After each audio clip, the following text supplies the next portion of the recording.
एक सास ले आई पैसे वालों की बहू, बहुत करोड़पतियों की बहू लेकर आ गई। एक बात ध्यान रखना, रिश्ते हमेशा बराबरी वालों में करना चाहिए। ना अपने से नीचे वालों से करो और ना अपने से ज्यादा ऊपर वालों से करो। ऊपर वालों से करोगे तो तुम्हें नजरें झुका के जीना पड़ेगा, और नीचे वालों से करो तो थोड़ा क्या मिल जाता है, वो बहू अपने आंखें से बाहर हो जाया करती है। जिसने कभी जिंदगी में पैसा नहीं देखा, थोड़ा बहुत मिल जाता है तो वह इंसानियत की हत्या कर दिया करती है। मान्यवर ध्यान रखिए। एक सास बहुरानी ले आई। अब एक बात बताओ, बहुरानी आएगी तो सास को नौकरानी तो बनना ही पड़ेगा। पैसे वालों की है, लड़का बेचारा बिक गया, पत्नी से कुछ कह नहीं सकता, करोड़पति घर की आई है, अभी जेल के अंदर करा देगी, ससुराल पक्ष को आंखें दिखा नहीं सकता, जोरू का गुलाम बनना पड़ेगा। और अम्मा को सास रानी नहीं, नौकरानी का जीवन बिताना पड़ेगा, क्योंकि आप उससे कुछ नहीं कह सकते। 8 बजे सोकर उठती। एक दिन सुबह सुबह सासू मां 8 बजे बहू उठती, सासू 4 बजे उठ जाती। झाड़ू लगा रही थी, बेटा उठा। बेटे ने कहा, यार इस उम्र में मेरी अम्मा झाड़ू लगाए। पत्नी से कह नहीं सकता, क्योंकि बहू नहीं है, बहू रानी है, धनपति के घर की आई है। मैं भी रानी, तू भी रानी, कौन भरेगा पानी। ध्यान रखिए, कुछ नहीं कह सका। उसने अम्मा से कहा कि अम्मा जी ला झाड़ू मैं लगा देता हूं। माँ ने कहा, बेटा पागल है क्या, जिस घर में स्त्रियां होती हैं और पति आदमी झाड़ू लगाए, रिद्धि सिद्धि बाहर चली जाती है। मैं झाड़ू लगा दूंगी, कोई बात नहीं है। बेटे ने कहा, नहीं मां, मेरे होते तू झाड़ू नहीं लगाएगी, ला झाड़ू मैं लगाऊंगा। मां ने कहा, नहीं बेटा, जब तक हाथ पैर चल रहे हैं मैं झाड़ू। दोनों में तू मैं हो गई, झाड़ू पकड़ के खींचने लगे। बेटे ने कहा, मैं लगाऊं। मां ने कहा, आवाज चली गई बहुरानी के पास, झट से उठी, दरवाजा खोला। कमबख्त लोग सोने भी नहीं देते शांति से। झरोखे में से बोली, क्यों झगड़ा कर रहे हो सवेरे सवेरे, मेरी नींद डिस्टर्ब कर दी तुम लोगों ने। सास ने देखा, कुछ नहीं बहू, तू सो जा। और लिया पैसे वाले की बहू, सो जा। बहू ने कहा, बात क्या है, झगड़ा क्यों हो रहा है सुबह सुबह। बोले, देखना बेटा, ये तेरा पति कहता है मैं झाड़ू लगाऊंगा, और मैं कहती हूं जब तक घर में महिला है मैं झाड़ू, और मेरे हाथ पे चल रहे मैं लगाऊंगी। तो पति ने सोचा शायद अब शर्म आएगी उसे। मालूम है महारानी ने क्या कहा। बोले, पागलो, झाड़ू के लिए झगड़ा क्यों करते हो, इतनी लड़ाई कर रहा इतने से काम के लिए। तो बोले, क्या किया जाए। बोले, आपस में बांट लो, एक दिन तुम लगा लिया करो, एक दिन तुम लगा लिया करो। और जा करके फैसला देकर बहुरानी आराम से सो गई। ध्यान रखिए, विचार करिए, उसको काहे की शर्म। ध्यान रखना, बहू लाओ, बहुरानी मत लाओ। जो बड़ी बड़ी सभाएं करता है, हम समाज में जन जागरण कर रहे हैं, दहेज विरोधी आंदोलन। जब उसके बेटे की शादी होती है, लड़की देखने जाता है, और लड़की वाले जब पूछते हैं कि भाई साहब तो ये रिश्ता पक्का समझूं। नहीं, रिश्ता तो पक्का है, थोड़ा सा क्या है कि ये लड़की पैर फेंक कर चलती है। तो लड़की के बाप ने कहा, पैर फेंक कर चलती तो मैं क्या करूं। बोले, ऐसा करो भाई साहब, 5 लाख रुपए और ले लेना। अरे दहेज विरोधी आंदोलन, मैंने दुनिया में दहेज के विरोध में जन जागरण, मैं दहेज महेज नहीं लेता हूं। अरे भाई साहब, चलता है बात, 5 लाख रुपए आप ले लीजिए पैर। उसने कहा, हाँ यार, बात तो ये है, पैर यार कौन देखता है। सोचो, 5 लाख में लड़की का पैर सही हो गया, तो फिर रिश्ता पक्का समझे। अरे नहीं, बस लड़की थोड़ा सा बात करते समय तिरछा सा देखती है, बोली भाई साहब 5 लाख और प्लस कर लीजिए। अरे आंख में आंख कौन देखता है भाई साहब, हम तो दहेज वहेज लेते नहीं हैं, कोई बात नहीं है। बोले लड़की थोड़ा बोलने में हकलाती है। बोले 5 लाख और। बोली लग रही है लड़के की, ध्यान रखिए, बिक रहा है लड़का, सौदेबाजी हो रहे हैं। आप विचार तो करिए। देखो भाई साहब, दहेज वहेज के तो हम सख्त खिलाफ हैं, लेकिन क्या करें, आप यदि चाहते हो, आपकी बेटी नाजों से पली है। अब आजकल की बेटियां बसों में धक्का तो खाना नहीं चाहती हैं। कौन लंबा लंबा सफर ट्रेन से, हमें कुछ नहीं चाहिए।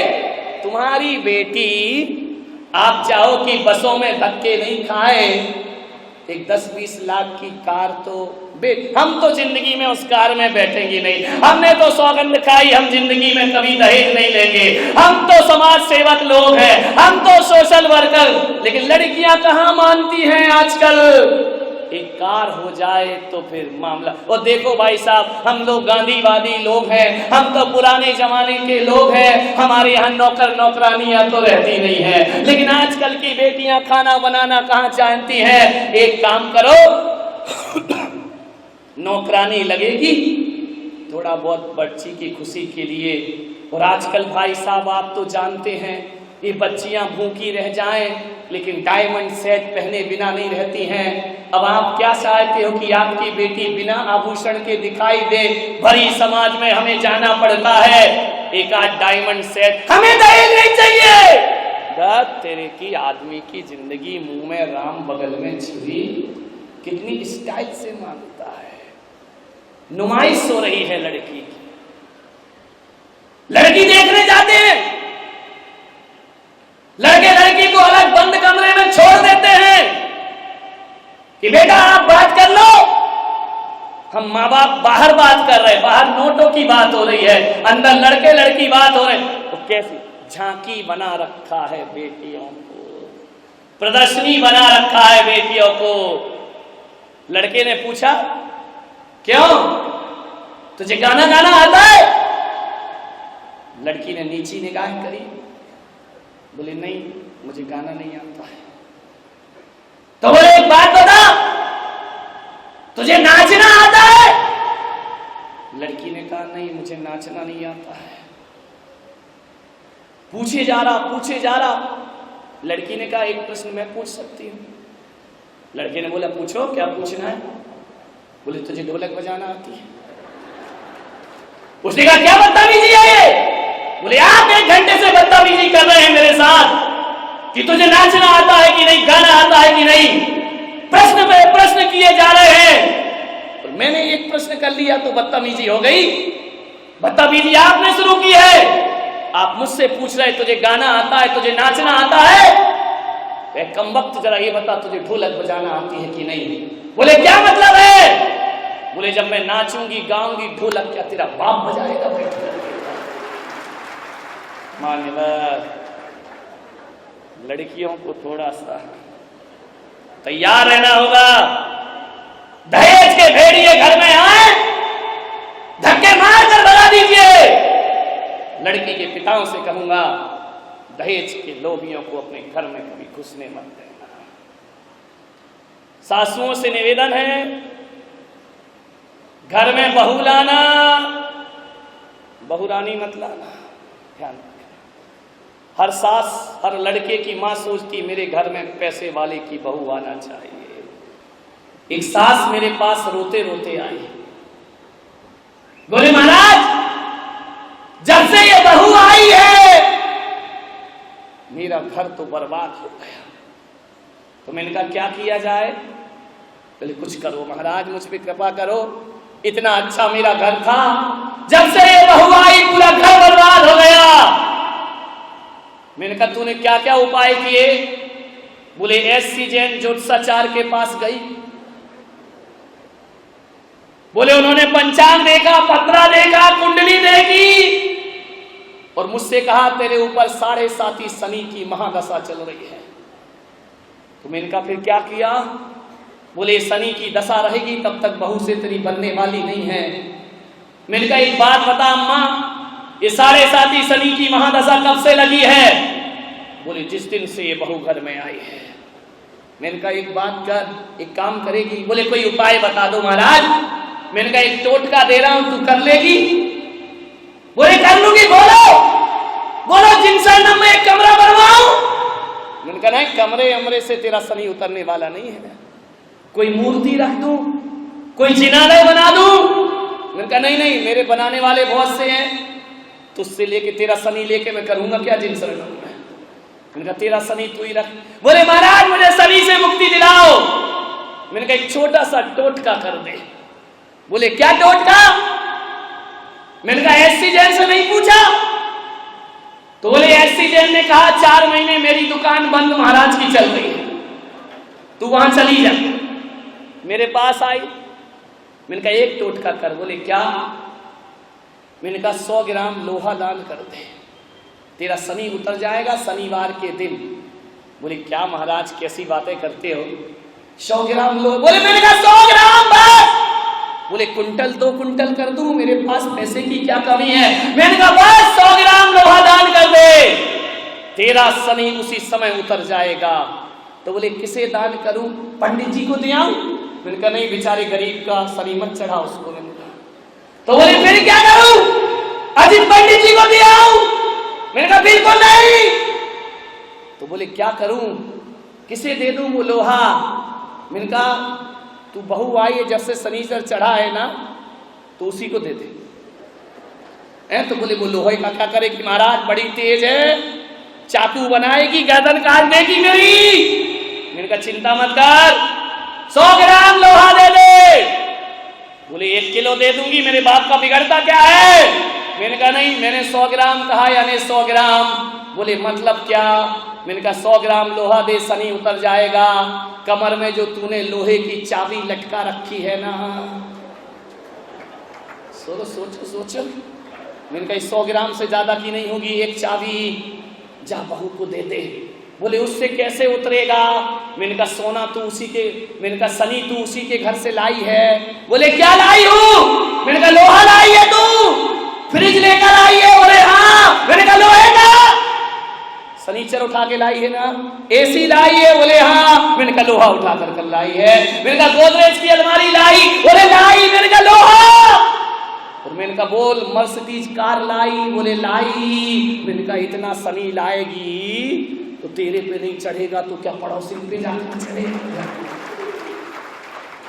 इतना लोहा उठा कर लाई है लड़के की ससुराल से। उनका ये 100 ग्राम लोहा दे। बोले महाराज बड़ा कर्रा काम है 100 ग्राम। मैंने कहा शनि 7.5 नहीं 14 साल नहीं उतरेगा, ध्यान रखना। जाकर के दे दे। छाती में पत्थर रखा, बहू को कहा ले बेटा इस घर की चाबी। बहू ने कहा हो गई अब मैं राजी, उधर गया सारा शनि। ध्यान रखना, इतनी होशियार हैं ये महिलाएं। नहीं यहां वालों की बात नहीं कर रहा, सीकर वालों की बात कर रहा हूं। तुम्हारी बात अगले चौमासे में करूंगा। इतनी होशियार। एक लड़के की शादी हुई, वो जी अम्माएं मंदिरों में बैठ के क्या सोच रही? पद्म पुराण पढ़ती हैं? ये नहीं पढ़ती, खुला रहता है पद्म पुराण। पढ़ती हैं बुढ़िया पुराण। बैठ जाएंगी, क्यों बहन दिखाई नहीं दी 5-6 दिन से? पढ़ रही है पद्म पुराण, बात कर रही उसकी। ऐसा एक बार भी भगवान से नहीं बोला कि भगवान कितने जन्मों से तुम दिखाई नहीं दे रहे हो। कहां गई थी? कुछ नहीं भाभी, शादी थी। किसकी? मेरे लड़का। हमें नहीं बुलाया? अरे तू कोई सोनिया गांधी की लड़की है क्या? तुझे नहीं बुलाया। बोले हो गई शादी? बोले हो गई। क्या मिला दहेज में? ऐसी पूछ रही जैसे तेरे घर कोई कमीशन बना। बोले क्या मिला दहेज में? उसने कहा नहीं है अम्मा, मैंने तो कोई दहेज वहेज नहीं लिया। पागल हो गई क्या?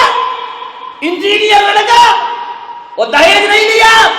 बोले मैंने महाराज का प्रवचन सुना कि दहेज लेना। अरे तू भी लग गई प्रवचनों की बातों में। महाराज की तो ड्यूटी है 1 घंटा बोलना, तू भी लग गई पागल। बोल क्या किया? बोले 1 साड़ी से ले आई हूं। महाराज ने कहा कभी दहेज नहीं। अरे महाराज के तो आगे पीछे कौन है? आगे नाथ ना पीछे फरार। नंग धड़ंग महाराज उनकी बातों में लग गई। हीरा सा बेटा कौड़ियों के भाव में बेच दिया। आग लगा दी उसके दिमाग में, ध्यान रखना। और ऐसी प्यारी प्यारी बातें बोलेंगी, हीरा सा बेटा। जब हीरा सा था तो तेरे दिमाग में कीड़ा सा पड़ रहा था, अपनी लड़की दे देती। ध्यान रखें, ये घरों में आग लगाने के कारण है। मिले नहीं मिले दहेज, तुझे क्या लेना देना है? मंदिरों में बैठकर घंटा भर इसमें लगता है। तुम क्या सोचती है 2-2 घंटे धर्म करके आ रही है? बिल्कुल नहीं। बुढ़िया पुराण खुला रहता है, ध्यान रखिए। सोचिए आप कैसे घरों को आग लगाई जाती है। हीरा सा बेटा कौड़ी के भाव बेच दिया।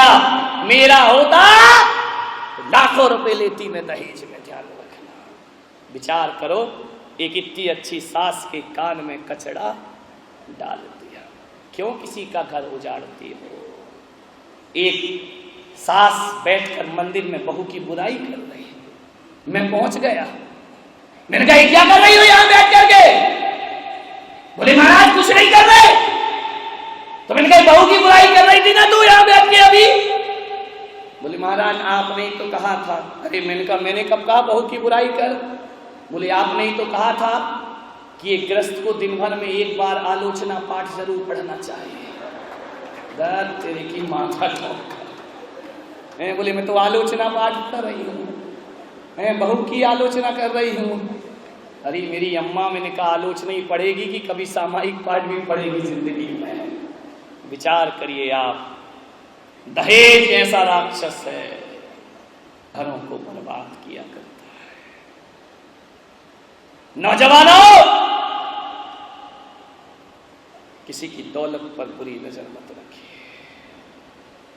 दुल्हन ही दहेज है, ध्यान रखना।